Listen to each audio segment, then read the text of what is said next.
예, 정결한 마음을 위한 렉쇼 디비나 27번째 시간 시작하겠습니다. 화면 공유하겠습니다. 저희가 이제 지난 시간까지 이제 청교도 사상 17세기까지 이어져 오는 렉쇼 디비나에 대해서 같이 읽었고요. 이제는 현대에 대해서 그러니까 현 시대에도 접어들면서 렉쇼 디비나에 대해서 어떻게 생각하는지에 대한 이야기가 시작이 됩니다. 1940년대에 장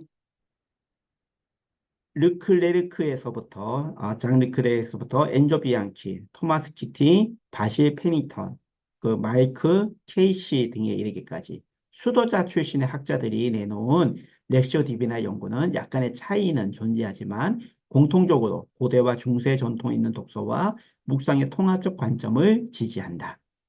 다 이 신학자들입니다. 개신교, 카톨릭 신자들이고요.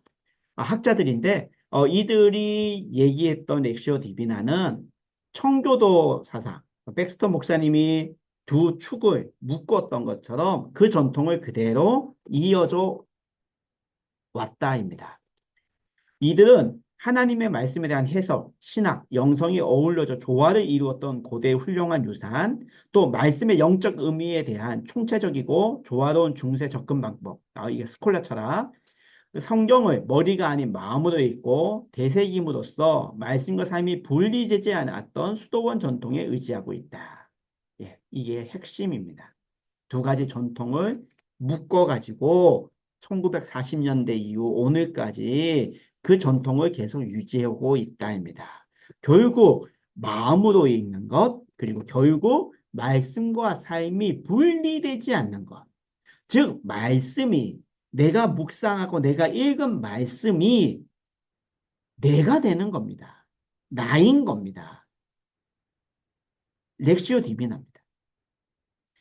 이 중에서 이제 특히 엔조 비앙키라는 카톨릭 그 학자는 유럽의 수도원 공동체에서 거룩한 독서의 관행을 부활시켰습니다. 수도원 운동에서. 이제 카톨릭에서도 렉시오 디비나를 다시 읽어야 되겠다. 천주교에서, 즉, 천주교에서 다시 이 렉시오 디비나의 소중함을 이게 꺼내온 거, 부활시킨 사람입니다. 그래서 엔조 비앙키도 이 렉시오 디비나에 관련된 책들 굉장히 많이 썼습니다. 굉장히 중요한 책들이죠. 그에게 성경 읽기는 지식을 위한 또 지식을 대상으로 삼는 읽기가 아니라 렉시오 디비나는 자신의 감수성을 들어 올려 주의 깊게 경청하는 것, 즉 들음이죠. 말씀 속으로 침략하는 것, 하나님을 기다리는 과정이다라고 생각했습니다. 그래서 이 카톨릭에서의 렉시오 디비나는 우리 개신교에서의 렉시오 디비나와 약간 결이 다른데 같지만은 이 말씀 묵상, 그 성경 연구 이 부분을 카톨릭에서는 사실 안 합니다. 깊이 안 합니다. 제 친구, 고등학교 동창 중에 신부가 있습니다. 근데 이 신부하고 한번 만났는데 이 신부가 그도 이제 성서학을 전공했거든요. 개신교 서점에 와서 우리가 알고 있는 생명의 말씀사, 기독교 서해, 여기서 만났습니다. 전 깜짝 놀랐죠. 그 만났을 때 뭐라고 얘기죠? 성경 연구는 카톨릭보다 너희가 더 발달되지 않느냐, 발전되지 않았냐, 라고 얘기했습니다. 그만큼 성경 연구에 대해서는 우리 개신교가 카톨릭보다 더 발전되었습니다. 깊습니다. 그렇지만 이 엔조 비앙키라는 이 카톨릭 신부는 오히려 그 성경 연구보다는 지식보다는 오히려 전통적으로 말씀을 그냥 묵상하고 그 묵상을 내면화시키는 이 과정 그리고 하나님의 말씀을 듣는 것 그리고 기다리는 과정이라고 생각하는 것을 더 강조했다입니다. 거룩한 독서를 성서 묵상이라고 부르는 보네퍼.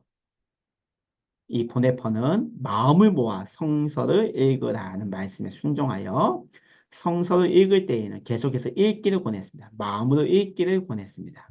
또한 성서의 책들을 계속해서 읽는 사람들은 들을 마음이 있어야 하며 마음, 듣는 마음, 그렇죠? 솔로몬이 요구했던 거 하나님께 듣는 마음을 주십시오. 마음의 태도가 끊임없이 솔직하고 겸허하게 나타나면 그 말씀이 자식이 자신에게 들어오는 것인 줄 알고 아주 깊은 관심을 가지고 읽게 된다고 하였습니다. 보네퍼, 이 개신교 목사님 아닙니까? 들을 마음, 우리의 마음이 먼저 있어야 된다. 그 마음의 태도가 솔직해야 된다. 거짓이 있으면 안 된다. 우리 마음이 솔직해진다는 것은 말씀이 내 마음 속으로 들어오고 있다라는 증거다입니다. 20세기의 대표적인 개혁교회 신학자 카이 바너트 목사님.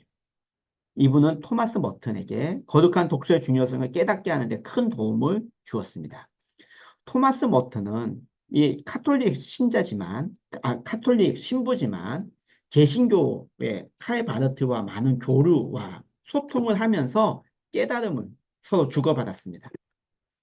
토마스 모튼의 성서를 읽는 두 가지 방법을 제시하는데 하나는 정보를 얻기 위해서 읽는 방식, 즉 하나님의 말씀의 그 진정한 의미를 깨닫게 하는 것.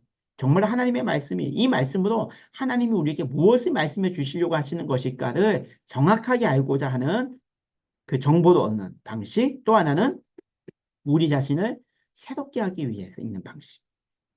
우리가 성서를 올바르게 이해하고 말씀을 통하여 변화된 삶을 추구하기 위해서는 이 두 방식이 필요합니다.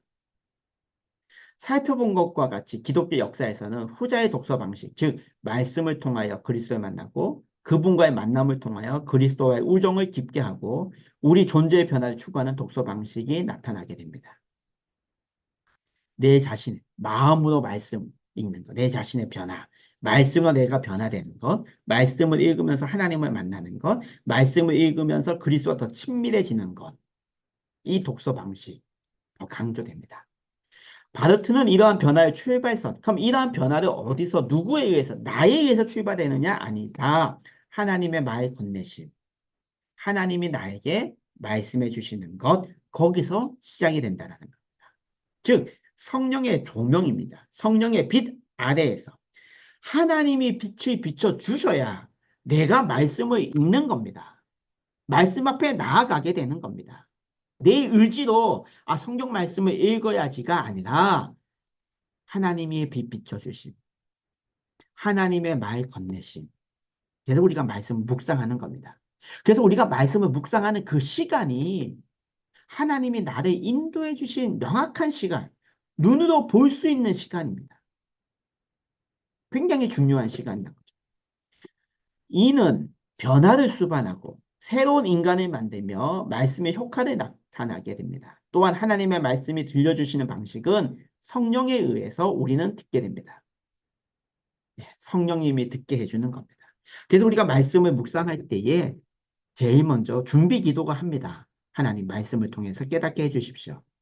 내 말씀을 깨끗하게 해주십시오. 이 준비 기도 시간이 필요합니다. 머튼도 성경을 읽을 때 성령의 역할을 강조합니다. 머튼도요.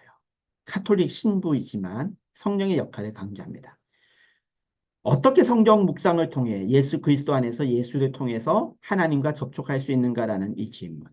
머튼은 성령의 능력을 말합니다. 어떻게 우리가 이 묵상을 통해서 말씀을 읽는 성경 공동을 통해서 예수 그리스도를 통해서 하나님과 접촉할 수 있을까? 우리 안에 임재하시는 말씀과 우리의 마음, 영, 삶의 연합은 성령으로 효력을 발하고 성령께서 우리 자신의 영이 되어 우리 안에서 말씀하시며 성령은 우리의 영적, 신적 자아가 되며 성령의 임재로 감화받음으로써 우리는 예수 안에서 변화됩니다. 성령의 역할을 강조하죠. 묵상의 삶은 인간적인 기술과 훈련이 아니라 영혼 깊은 데서 성령이 이끌어가는 삶입니다. 우리가 말씀을 읽는다는 것은 성령님이 나를 인도해 주는 삶이라는 겁니다. 바르트와 토마스 모튼 역시 성경 묵상의 시작은 뭐라고요? 읽기입니다. 들음, 성령의 이끌심, 그리고 열매로 만남과 변화의 경험을 말하고 있습니다. 우리가 앞에서 살펴보듯이 듣는 마음, 그리고 읽기, 그리고 그것을 성령님이 인도해 주시는 것. 그 성령의 이끌림 속에서 우리가 그 열매로 만나는 것. 그리고 그 열매를 맛봄으로써 내 마음의 변화가 일어나게 되는 것. 이게 렉시오 디비나 변천사입니다. 이것이 오늘날 우리들에게도 동일하게 전해져 오고 있습니다. 그래서 나중에도 말씀드리겠지만 이 청결한 마음을 위한 렉시오 디비나 저는 후자를 선택했습니다. 후자가 뭐냐면 우리가 말씀을 읽고 이 말씀을 그대로 묵상하여 나아가기 전에 말씀의 틀이라는 것을 만들었습니다. 이 말씀의 틀이라는 것은 이 말씀이 어떤 의미가 있고 어떤 말씀의 범위 아니다라는 겁니다. 그 테두리를 정해주는 겁니다. 이 테두리가 없으면 우리는 말씀을 자의적으로 해석하게 되고 또 자의적으로 그 의미를 깨닫게 됩니다.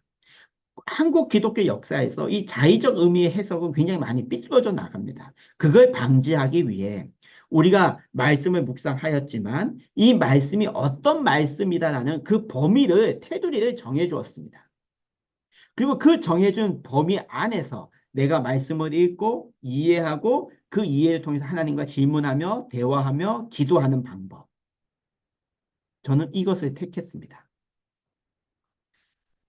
그건 이제 나중에 4장과 5장에서 더 구체적으로 자세하게 말씀을 나누도록 하겠습니다. 오늘은 1940년대에서부터 현대까지 이 렉시오 디비나가 어떻게 전해져 내려왔는지에 대해서 함께 이야기 나누었고요.